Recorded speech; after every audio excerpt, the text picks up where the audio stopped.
السلام علیکم۔ یہ ایک سوال آیا ہے کہ قرآن سے کعبہ سمجھا دیں کہ کیا چیز ہے۔ کعبہ کا مادہ دراصل کعب ہے، کاف عین بے، اور اس مادے سے قرآن میں صرف 4 جگہ ہی آیا ہے۔ 3 جگہ سورہ المائدہ میں اور 1 جو ہے سورہ نبا میں۔ سورہ نبا میں جو کوائب آیا ہے، اور سورہ مائدہ میں پہلی جگہ جو آیت نمبر 6 میں آیا وہ کعبین آیا ہے، اور 2 جگہ جو الکعبہ کر کے آیا ہے وہ سورہ مائدہ کی آیت نمبر 95 اور 97 میں۔ تو یہ کعبین میں وضو کی آیت میں سمجھا چکا ہوں، لہذا اس کی ضرورت نہیں ہے۔ یہ 2 جگہ کعبہ ہے، میں اس کو ہی سمجھا دیتا ہوں۔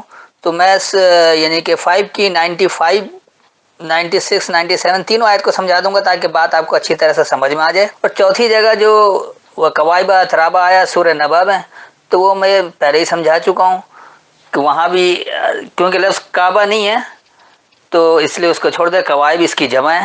اس وقت میرے پاس حافظ نظر احمد والا ترجمہ ہے، تو پہلے میں ان کا ترجمہ بتا دیتا ہوں، پھر جو میری فہم اس سے میں سمجھاتا ہوں، اور آخر میں آپ کو یہ بھی سمجھا دوں گا کہ آج کے دور سے یہ ہمارے لیے ہدایت کیسے رہ سکتی ہے، اس کو کس طرح سے سمجھا جائے۔ پہلے حافظ نظر احمد والا ترجمہ۔ اے ایمان والو، نہ مارو شکار جبکہ تم حالت احرام میں ہو، اور تم میں سے جو اس کو جان بوجھ کر مارے تو جو وہ مارے اس کے برابر بدلہ ہے مویشیوں میں سے، جس کا تم میں سے 2 معتبر فیصلہ کریں۔ خانہ کعبہ نیاز پہنچائے، یا اس کا کفارہ ہے کھانا چند محتاجوں کا، یا اس کے برابر روزے رکھنا تاکہ وہ اپنے کیے کی سزا چکھے۔ اللہ نے معاف کیا جو پہلے ہو چکا، اور جو پھر کرے تو اللہ اس سے بدلہ لے گا، اور اللہ غالب بدلہ لینے والا ہے۔ تمہارے لیے حلال کیا گیا دریا کا شکار اور اس کا کھانا تمہارے فائدے کے لیے ہے، اور مسافروں کے لیے، اور تم پر خشکی جنگل کا شکار حرام کیا گیا جب تک تم حالت احرام میں ہو، اور اللہ سے ڈرو جس کی طرف تم جمع کیے جاؤ گے۔ اللہ نے بنایا کعبہ احترام والا گھر، لوگوں کے لیے قیام کا باعث، اور حرمت والے مہینے، اور قربانی، اور گلے میں پٹا قربانی کی علامت پڑے ہوئے جانور۔ یہ اس لیے ہے تاکہ تم جان لو کہ اللہ کو معلوم ہے جو کچھ آسمانوں میں اور جو زمین میں ہے، اور یہ کہ اللہ ہر چیز کو جاننے والا ہے۔ یہ ہے حافظ نظر احمد والا ترجمہ۔ تو اس ترجمے سے سیدھی سی بات آ رہی کہ ایک تو پہلے یہ کہہ رہے ہیں کہ احرام کی حالت میں شکار مت کرو۔ اب احرام کیا ہے اس کو سمجھا ہی نہیں، اس کے لیے پھر آپ یعنی اللہ کے کلام کو سمجھنے کے لیے غیر اللہ کے کلام کا سہارا لیں گے، جیسے ان لوگوں نے کیا ہے، انہیں روایتوں کا سہارا لیا، اسے سمجھے، اس لیے ہدایت سے دور ہیں۔ آگے پھر کہہ رہے جو کوئی جان بوجھ کر مارے تو برابر ہے پھر مویشیوں میں سے بدلہ۔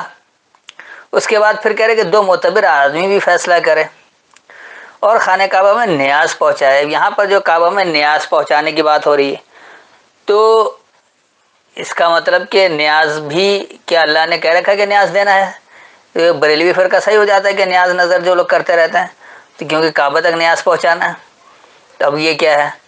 پھر یہ کہہ رہے کہ یا پھر کفارہ ہے کہ مساکین کو کھانا کھلاؤ، یا اس کے برابر روزہ رکھو، یا پھر اپنے کیے کی سزا چکھو۔ تو سزا تو ہر آدمی کو اپنے اعمال کا چکھنا ہی ہے، تو یہ کیا کوئی رشوت ہے کہ روزہ رکھ کے یا پھر وہ کوئی مساکین کو کفارے کے طور پر کھانا کھلا کر اس سے بچا جا سکے؟ یعنی یہ ایک رشوت ہے اللہ کو کہ یہ کام کر لینے سے آپ کو سزا نہیں ملے گی، اور نہیں کریں گے تو سزا ملے گی۔ یہ بھی ایک عجیب بات ہو جاتی ہے۔ اس کے بعد پھر کہہ رہے کہ دریا کا شکار حلال کیا گیا ہے تمہارے فائدے کے لیے، اور خشکی کا شکار حرام کیا گیا ہے۔ تو خشکی کا شکار اگر حرام ہی کر دیا گیا ہے، کب؟ جب تم حالت احرام میں ہو۔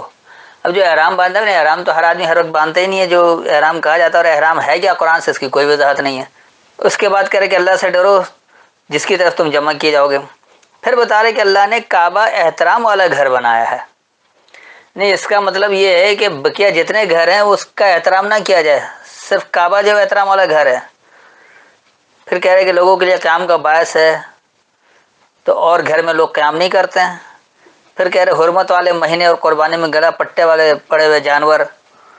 تو اب یہاں بھی جانور کہاں سے آ گیا پتہ نہیں۔ اور پھر یہ کہہ رہے کہ اللہ جان لو کہ اللہ کو معلوم ہے جو آسمان اور زمین میں ہے، اور اللہ ہر چیز کو جاننے والا ہے۔ تو یہ کیا کچھ ہے، کوئی بات واضح نہیں ہوتی، اس میں بڑا ابہام موجود ہے۔ سوالات تو بہت سارے بنتے ہیں، میں اس طرف نہیں جاؤں گا ورنہ ایک طویل بحث ہو جائے گی۔ میری عادت نہیں ہے کہ میں بحث برائے بحث میں پڑھوں۔ سوالات آپ سب کے ذہنوں میں آتا رہتا ہے، اور مختلف طرح کے سوالات ہیں، میں اگر اس میں الجھنے بیٹھ جاؤں تو آدھا گھنٹہ وہی نکل جائے گا، اور زیادہ وقت لینا نہیں چاہتا۔ صرف اللہ کی بات کیا ہے، اللہ کی ہدایت کیا ہے وہ سمجھانا میرا مقصد ہے۔ آپ کے سوالات کے جوابات آپ کو خود بخود ملتے رہیں گے۔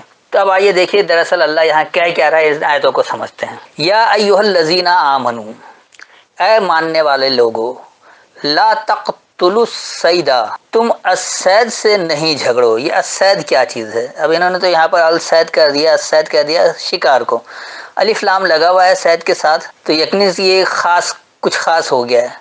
اب یہ خاص کیا چیز ہے؟ صید کہا جاتا ہے بغیر سوچے سمجھے سیدھے چلنے کو۔ جیسے مثال کے طور پر آج کا مسلمان ہے، کوئی اگر دیوبندی ہے پیدائشی طور پر، بریلوی ہے، اہل حدیث ہے، قادیانی ہے، یا کسی بھی چیز پر پیدائشی طور پر وہ جس مذہب پر بھی اسی پر وہ آنکھ بند کر کے سیدھا چلا جا رہا ہے، اس کی حقیقت جاننے کی کوشش ہی نہیں کرتا ہے کہ جو کچھ میں عمل کر رہا ہوں اس کی کوئی تصدیق بھی کر لی جائے کہ واقعی یہ احکامات ہیں بھی یا نہیں ہیں۔ بس باپ دادا نے کہہ دیا، معاشرے میں جو چل رہا ہے اس پر آنکھ بند کر کے کھیت چلے جا رہے ہیں، اس کو کہا جاتا ہے صید۔ وانتم حرم، اور تم نے چھوڑا ہوا ہے، ومن قتلہ منکم، اور جو اس سے جھگڑتا ہے تم میں سے، متعمدن جان بوجھ کر، فجزاء، پس نتیجہ ہے، مثل اس جیسا، ایسی مثال، ما قتل من النعام، جو جھگڑتا ہے النعام سے یعنی نعمت سے، خاص نعمت سے۔ نام مویشی کو نہیں کہا جاتا ہے، اور موجودہ عربی میں بھی سعودی میں نام ہاں کو کہا جاتا ہے، مویشی کو نہیں کہا جاتا ہے، حالانکہ نام نعمت سے ہی ہے۔ یحکم بہ، یہ حکم کرے اس کے ذریعے، یہ ہی کا صیغہ جا رہا ہے کتاب کی طرف، یعنی وہ حکم کرے اللہ کی کتاب کے ذریعے، ذوا عدل منکم، تم میں سے دو عدل کی قوت والے، دو انصاف کی قوت والے، ہدیم بالغ الکعبۃ، ہدایت الکعبہ سے پہنچے۔ اب الکعبہ کیا چیز ہے؟ اس سے جیسے پہلے بتا دیں کہ اس کا مادہ کعب ہے، کعب کہا جاتا ہے شرف و بزرگی کو۔ تو شرف و بزرگی یعنی جس کا مطلب ہے کہ آپ کو عزت بھی دی جائے اور آپ کا احترام بھی کیا جائے، یہاں یہ بات ہو رہی ہے۔ تو یہ جو شرف و بزرگی کہاں سے پہنچے گی؟ ہدایت سے۔ ہدیہ نہیں، انہوں نے یہاں نیاز کر دیا ہدیم کو، اگر نیاز ہے تو پھر بہت ساری نیاز ہیں، سب کو مان لینا چاہیے، ایسا ہے نہیں۔ پھر آگے اللہ کہہ رہا او کفارتن، یا پھر اس کا ازالہ ہے، کفارہ ہے، یعنی انکار کروانا ہے، کفر کا ہی مادہ اس کا بھی ہے، تو اس کا انکار کروانا یعنی اس کا ازالہ ہے۔ کیا ہے؟ طعام مساکین، ٹھہراؤ والوں کی ضروریات زندگی۔ جب آپ ہدایت پر پہنچتے ہیں، ہدایت سے شرف و بزرگی حاصل کرتے ہیں، تو ازالے کے طور پر آپ کا پہلا عمل کیا ہوتا ہے کہ جو سکونت میں آ گئے ان کی ضروریات زندگی کا بندوبست کریں۔ یہ نہیں کہ آپ جو کچھ کھا رہے ہیں اپنے پاس رکھیں اور بینکوں میں جمع کرتے رہیں، جو کچھ آپ کے پاس زیادہ بچ رہا ہے آپ اپنے آل اولاد کے لیے تو بھر رہے ہیں، لیکن معاشرے کے مساکین کو نہیں دیکھ رہے ہیں۔ تو اللہ جو ہے وہ جمع کرنے سے ہی تو منع کرتا ہے۔ تو پہلا کام ہی یہی ہے کہ آپ جو سکون میں آ گیا ہے، جو جمود میں آ گیا ہے، یہ سکون وہ سکون اردو والا سکون نہیں ہے، مساکین اس سے نکلا، کہ جو جمود میں آ گیا ہے اس کی ضروریات زندگی آپ پوری کریں، اس کو جمود سے باہر نکالنا ہے۔ او عدل، یا عدل کرو یعنی انصاف کر لو۔ انصاف کیا ہوگا کہ دیکھو کہ اس کے جمود میں آنے کی وجہ کیا، اس کو دور کر دو۔ اس انصاف سے اگر اس کا جمود پن دور ہو جاتا ہے تو آپ کو ضرورت ہی نہیں کچھ اور کرنے کی۔ ذالک صیامن، وہی رک جانا ہے، وہی ایک طرح کا رک جانا ہے، صیام کہتے ہیں رک جانے کو۔ لیذوق وبال امرہ، اپنے معاملات کا وبال چکھنے کے لیے۔ تو سیدھی سی بات ہے کہ معاملے کا وبال، جیسا آپ نے معاملہ کیا اس کا نتیجہ اسی طرح سے آپ کو ملے گا۔ عفا اللہ عما سلف، عافیت دیا اللہ نے اس کے بارے میں جو گزر گیا، جو گزر گیا وہ تو گزر گیا، لیکن اب جب آپ کو اللہ کی بات پتہ ہو گئی، آپ کے پاس ہدایت پہنچ گئی، تو آپ ہدایت پر آئیں گے، اس کو چھوڑ دیں گے کہ پہلے کیا کچھ ہو چکا ہے۔ ومن عادا، اور جو اعادہ کرے یعنی جو دوبارہ یہ کام کرے، فینتقم اللہ منہ، تو اس سے اللہ کا پس انتقام ہے۔ یعنی انتقام کا مطلب کیا ہے؟ اللہ تو پھر وہ نتیجہ دے گا، آپ نے غلط کام کیا تو غلط نتیجہ ملنا ہی ملنا ہے، لیکن اگر آپ پلٹ جاتے ہیں، ہدایت سے اپنے آپ کو سدھار لیتے ہیں اور اس کا اعادہ نہیں کرتے، تو جو گزر گیا وہ گزر گیا۔ اب جو آپ کا عمل ہوگا وہ اچھے نتائج پر برآمد ہوگا، اور اس کے وہ برے نتائج ظاہر نہیں ہوں گے، یعنی وہ اللہ کا انتقام نہیں آئے گا، وہ نتیجہ غلط نتیجہ نہیں آئے گا۔ واللہ عزیز ذو انتقام، اور اللہ غالب انتقام کی قوت والا ہے۔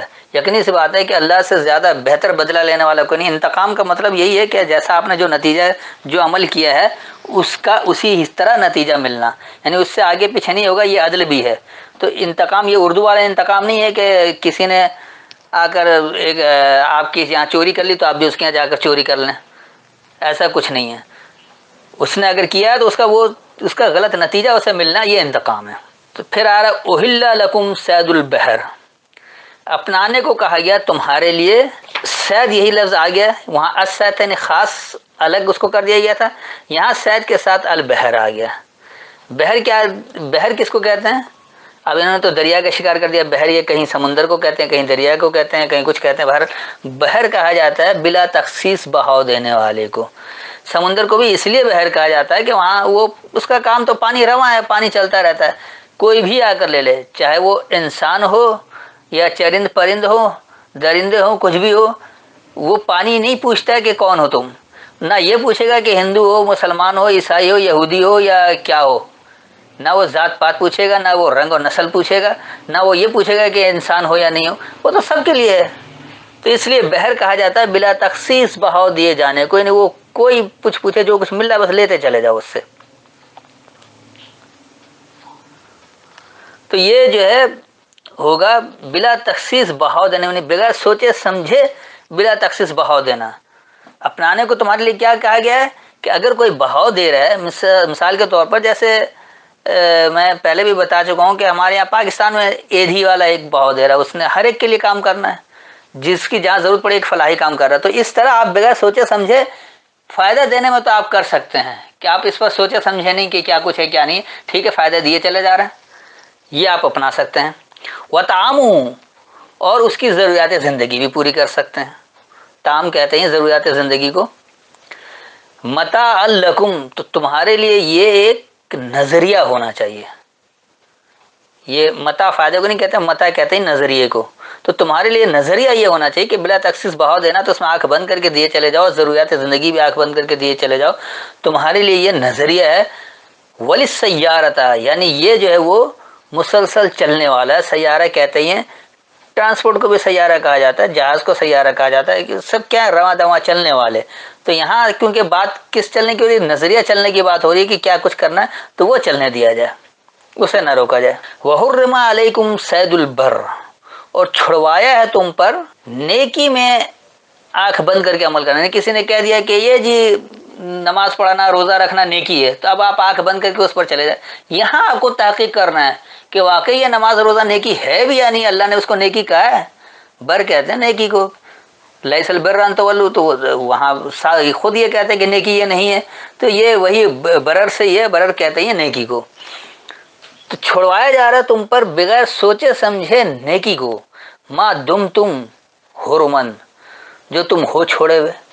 تم نے تو ویسے بھی چھوڑ رکھا ہے، نہیں عمل تو کچھ بھی نہیں کر رہے، اور اگر کر بھی رہے تو بغیر سوچے سمجھے چلے جا رہے، جبکہ یہاں تمہیں چھڑوایا کہ بغیر سوچے سمجھے آپ کو نہیں کرنا ہے۔ واتقوا اللہ، اور اللہ کے پابند ہو جاؤ، الذی الیہ تحشرون، وہ جو کہ اسی کی طرف تمہیں اکٹھے کیے جائے گا۔ جواب دہی آپ کو اللہ ہی کو دینا ہے، آپ مجھے جواب دے نہیں ہیں، نہ آپ حکمرانوں کو جواب دیں، نہ آپ عام لوگوں کو جواب دیں، جواب دے آپ صرف اللہ کو ہی ہیں۔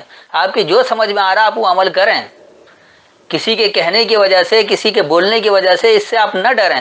آپ تنہا بھی اللہ کے ماننے والے ہوں تو جو آپ کو اللہ کی بات سمجھ میں آ رہی ہے آپ اس پر عمل کریں، کیونکہ جواب دے آپ کو اللہ کو ہونا ہے، کسی اور کو نہیں ہونا ہے۔ اگر میں غلط سمجھ رہا ہوں، میں کچھ غلط بتا رہا ہوں، آپ میری نہ مانیں، آپ جو صحیح سمجھ رہے ہیں آپ اس پر عمل کریں۔ مجھے یہ حق نہیں پہنچتا کہ میں یہ فتویٰ دوں کہ فلاں غلط ہے فلاں صحیح ہے، میری جو فہم ہے، جو میری سمجھ ہے وہ میں بتا رہا ہوں۔ اگر آپ کو اچھی لگتی ہے کہ واقعی یہ ٹھیک ہے، آپ اس پر عمل کر لیں، نہیں لگتی ہے نہ کریں، کیونکہ آپ اللہ کو خود جواب دیں، میں اللہ کو اپنا جواب دوں، میں جو صحیح سمجھ رہا ہوں میں بتا بھی رہا ہوں، میں کر بھی رہا ہوں، کیونکہ میری غلطی کا خمیازہ آپ کو نہیں بھگتنا پڑے گا، آپ کی غلطی کا خمیازہ مجھے نہیں بھگتنا پڑے گا، ہر ایک کو اپنا اپنا جواب دینا ہے، لہٰذا خود دیکھنا، خود یہ فیصلہ کرنا ہے، کیونکہ ہمیں اسی کی طرف اکٹھے ہونا ہے۔ پھر آگے اللہ کہہ رہا ہے کہ جعل اللہ الکعبۃ البیت الحرام، جعل اللہ، اللہ نے بنایا ہے، الکعبۃ البیت الحرام، الکعبہ جو ہے وہ ایک چھوڑی ہوئی، البیت، البیت بیت اللہ اپنی کتاب کو ہی کہتا ہے، البیت یعنی خاص، تو بنایا ہے الکعبہ، الکعبہ کیا چیز ہے؟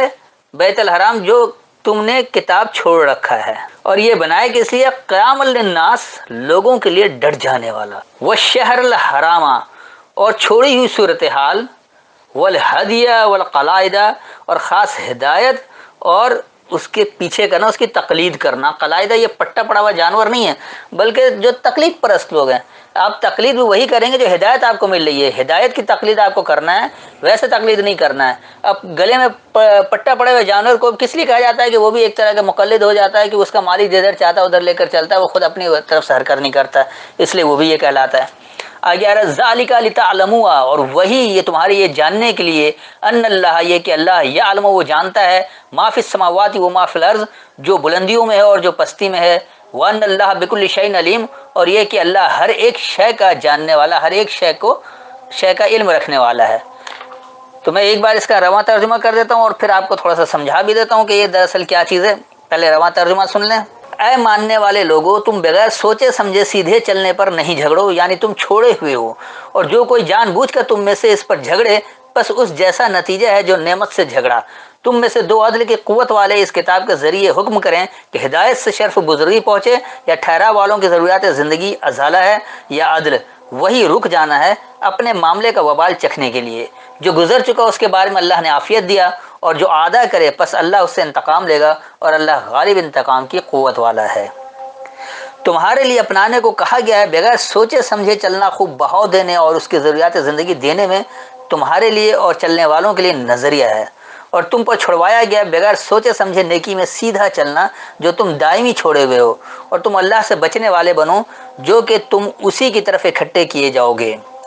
اللہ نے شرف بزرگی بنایا ہے چھوڑی ہوئی الکتاب لوگوں کے لیے ڈٹ جانے والا، یعنی ہدایت اور اس کی تقلید، وہی تمہارا یہ جاننے کے لیے، یہ کہ اللہ یہ جانتا ہے جو بلندیوں میں اور جو پستی میں ہے، اور یہ کہ اللہ ہر ایک شے کو جاننے والا ہے۔ یہ تو تھا اس کا رواں ترجمہ۔ میں اس کی تھوڑی سی وضاحت کر دوں، وہ کہ ترجمے میں کافی وضاحت کر چکا ہوں، پھر بھی یہ آپ کو مزید واضح کرنے کے لیے کہ اللہ صاف حکم دے رہا ہے کہ اے ماننے والے لوگوں، تم آنکھ بند کر کے پیچھے چلنے میں جھگڑو نہیں، اور یہ تو تم ویسے ہی چھوڑے ہو، کیونکہ آنکھ بند کر کوئی پیچھے چلتا ہے اس سے کوئی نہیں جھگڑتا ہے۔ جھگڑتا ہے کس سے؟ جو آنکھ کھول کر سمجھ لیتا ہے کہ اللہ کا حکم ہے، یعنی جب وہ اس پر بات کرتا ہے، بحث کرتا ہے، جھگڑا جب ہی ہوتا ہے۔ جو آنکھ بند کر کے پیچھے چل رہا ہے کہتا ہے یہ تو ہمارا بھائی، کوئی بات نہیں، نماز پڑھنے والے کوئی بھی نہیں ہے، مانتے ہیں کہ ہاں نماز ہے، اس سے کوئی نہیں پوچھے گا کیا کچھ ہے۔ لیکن اگر کہہ دو کہ جو نماز نہیں، آؤ قرآن سے ثابت کر لیں، اللہ کی بات سے دیکھ لو کہ دیکھو صلاۃ کیا ہے اور تمہاری نماز کیا ہے، کیا قرآن سے اس کی تصدیق ہوتی ہے؟ وہاں جھگڑا شروع ہو جاتا ہے۔ آنکھ بند کر کے عمل کرتے رہیں، نہ بھی کریں، کوئی پوچھنے والا نہیں ہوگا، وہاں آپ ایسے ہی چلتے رہتے ہیں۔ اور یہ سب کچھ چھوڑ رکھا ہے، کیونکہ یہ کیوں چھوڑا ہوا آپ نے؟ اس لیے کہ وہ جھگڑتے ہی نہیں کسی سے، ہاں ٹھیک ہے بس ٹھیک ہے، وہ اس کا عمل ہے۔ وہاں تو آپ کہتے ہیں کہ اس کا عمل ہے، پڑھے نہ پڑھے مانتا تو ہے نا، لیکن جب آپ کہہ دیں کہ قرآن میں ہے ہی نہیں، او ہو، یہ تو پرویزی ہو گیا، یا پھر وہ کیا کہتے ہیں اس کو، قادیانی ہو گیا، یا ملحد ہو گیا، کہ یہ اللہ کی عبادت میں نماز کو نہیں مان رہا ہے۔ بھائی نماز ہے کہاں قرآن میں؟ اس کو ثابت تو کرو پہلے۔ تو اس لیے پھر اللہ کہہ رہا ہے کہ جو تم میں سے جان بوجھ کر جھگڑتا ہے، بس اس کا نتیجہ تو ویسا ہی ہے جو جیسے وہ ایک نعمت سے جھگڑ رہا ہے۔ نعمت سے جھگڑنا کیا؟ آپ کسی نعمت سے اگر جھگڑیں گے تو نقصان آپ کا ہی ہوگا، اس نعمت کو تو کوئی فرق نہیں پڑتا، اس نعمت سے آپ محروم رہیں گے جس سے آپ جھگڑ رہے ہوں گے۔ تو پھر اللہ کہہ رہا ہے کہ اب کرنا کیا؟ اگر اس نعمت کو صحیح سمجھنا ہے تو تم میں سے دو عدل کی قوت والے یہ حکم کر لیں کہ ہدایت جہاں سے پہنچے اس سے شرف بزرگی حاصل ہو جائے گی۔ تو آپ کو شرف و بزرگی یعنی عزت و احترام کہاں سے ملے گا؟ جب اللہ کی ہدایت کے مطابق عمل کریں گے۔ ہاں اگر اب اس کا آپ کو انکار کروانا نہیں، کفارہ جو انہوں نے کہا دیا، حالانکہ یہ کیا انکار کروانا یا اس کا نتیجہ، تو یہاں پھر آپ ضروریات زندگی دیں گے ٹھہراؤ والوں کے، عدل کی قوت والوں کو، یا پھر آپ یہ کہیں گے کہ جو اس کا وبال چکھنا ہے، اپنے معاملات کا وبال وہ خود چکھیں۔ اپنے معاملات کا وبال جب وہ خود چکھیں گے تو یہ باتیں ساری سمجھ میں آ جائیں گی کہ یہ کیا کچھ ہے۔ اللہ کہہ رہے کہ ہم عافیت دیتے اس کے بارے میں جو گزر چکا، اور جو عادہ کرے گا تو پھر اللہ یقینی سی بات ہے کہ اس کا وہ صحیح نتیجہ دے گا، اور اللہ جو وہ غالب نتیجہ دینے والا ہے۔ اس کے بعد کہہ دیا کہ تمہیں اپنانے کو کہا جا رہا ہے کہ جو بلا تخصیص بہاؤ دینے میں آنکھ بند کر کے چل رہے ہیں یا ضروریات زندگی دے رہے ہیں، تو وہ تمہارے لیے نظریہ بن جائے اور وہ چلنے والے ہو، کہ اس کو آپ نہ روکیں، جو فلاحی کام ہو رہا ہے اس کو آپ کریں، اس میں آپ بے شک آنکھ بند کر کے اس کی تقلید کر لیں، لیکن چھڑوائے کیا جا رہا ہے کہ آپ آنکھ بند کر کے نیکی نہ مان لیں، جبکہ یہ آپ اس کو دائمی چھوڑ رکھیں۔ تو نیکی کو تو اصل اللہ جس کو نیکی کہہ رہا ہے اس کو آپ نے دائمی طور پر چھوڑ رکھا اور اس میں آنکھ بند کر کے آپ نہیں کریں اور اللہ کی پابندی اختیار کر لیں، کیونکہ آپ کو جواب دہ اسی کی طرف ہونا، اسی کی طرف اکٹھے ہونا ہے۔ پھر بتا رہا ہے کہ اب اللہ نے شرف و بزرگی کہاں بنایا ہے؟ وہ کتاب جو تم نے چھوڑ رکھا ہے، اور وہ کتاب لوگوں کے لیے ڈٹ جانے والا ہے، اس میں چھوڑی ہوئی صورتحال کا بھی بتا دیا ہے، ہدایت کیا ہے وہ بھی بتا دیا، اور کہاں آپ کو تقلید کرنی ہے وہ بھی بتا دیا گیا ہے۔ تو یہ سب کچھ تمہارے اس جاننے کے لیے کہ اللہ جانتا ہے جو بھی بلندیوں میں اور جو پستی میں، لیکن اس بات ہے اللہ نے جو کردار بتایا بلندی والا، وہ کردار اپنانے سے ہی ملے گی بلندی، ورنہ پستی میں رہیں گے۔ یعنی اللہ ہی کے بتائے کہ بلندی اور پستی کے کردار ہیں، اور جان لو کہ اللہ ہر ایک شے کا جاننے والا، یعنی اللہ نے جو کچھ جس شے کے بارے میں جو نتیجہ دے رکھا ہے آپ کو وہی نتیجہ ملے گا، اس کے بغیر نہیں مل سکتا۔ تو یہ اتنی وضاحت کافی ہے، پھر بھی کوئی سوال ہو تو بعد میں پوچھ سکتے ہیں۔ السلام علیکم۔